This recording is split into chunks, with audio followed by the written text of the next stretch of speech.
ಧ್ಯಾನ ಮತ್ತು ಆರೋಗ್ಯ. ಈ ಧ್ಯಾನದಿಂದ ಆರೋಗ್ಯ ಬರಲಿಕ್ಕೆ ಸಾಧ್ಯತೆ ಸ್ನೇಹಿತರೆ.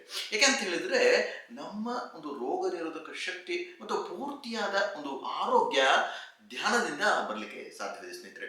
ಯಾಕೆಂತ ಹೇಳಿದ್ರೆ ನಮ್ಮ ದೇಹದಲ್ಲಿ ಎರಡು ವಿಧವಾದ ನರಮಂಡಲಗಳು ಇರುತ್ತೆ ಸ್ನೇಹಿತರೆ. ಒಂದು ಎಸ್ ಅಂತ ಹೇಳ್ತೀವಿ, ಸಿಂಪಥೆಟಿಕ್ ನರ್ವಸ್ ಸಿಸ್ಟಮ್ ಅಂತ ಹೇಳ್ತೀವಿ. ಇನ್ನೂ ಒಂದು ಪ್ಯಾರಾಸಿಂಪಥೆಟಿಕ್ ನರ್ವಸ್ ಸಿಸ್ಟಮ್ ಅಂತಾನು ಹೇಳ್ತೀವಿ.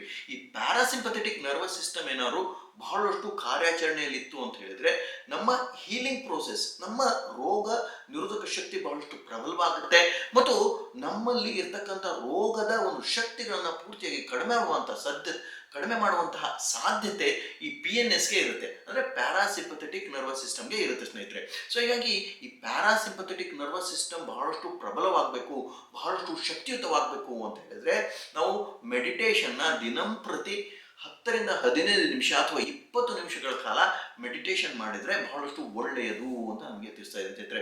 ಬಹಳಷ್ಟು ಜನ ನನಗೆ ಕೇಳ್ತಾ ಇರ್ತಾರೆ, ನಾವು ಮನೆಮದ್ದುಗಳನ್ನ ಏನು ಮಾಡಬೇಕು ಡಾಕ್ಟ್ರೇ, ದೀರ್ಘಕಾಲಿಕ ರೋಗಗಳಿಗೆ ಮನೆಮದ್ದುಗಳನ್ನ ಮಾಡಲಿಕ್ಕೆ ಆಗದಿತ್ತು ಅಂತ ಹೇಳಿದ್ರೆ ಈ ಮೆಡಿಟೇಷನ್ನ ನೀವು ದಿನಂಪ್ರತಿ ಮಾಡಿದ್ರೂ ಸಹಿತ ಬಹಳಷ್ಟು ಒಳ್ಳೆಯದು, ನಿಮ್ಮ ರೋಗ ಬಹಳಷ್ಟು ನಿಯಂತ್ರಣಕ್ಕೆ ಬರುತ್ತೆ ಅಂತ ನಮಗೆ ತಿಳಿಸ್ತಾ ಇದೆ ಸ್ನೇಹಿತರೆ.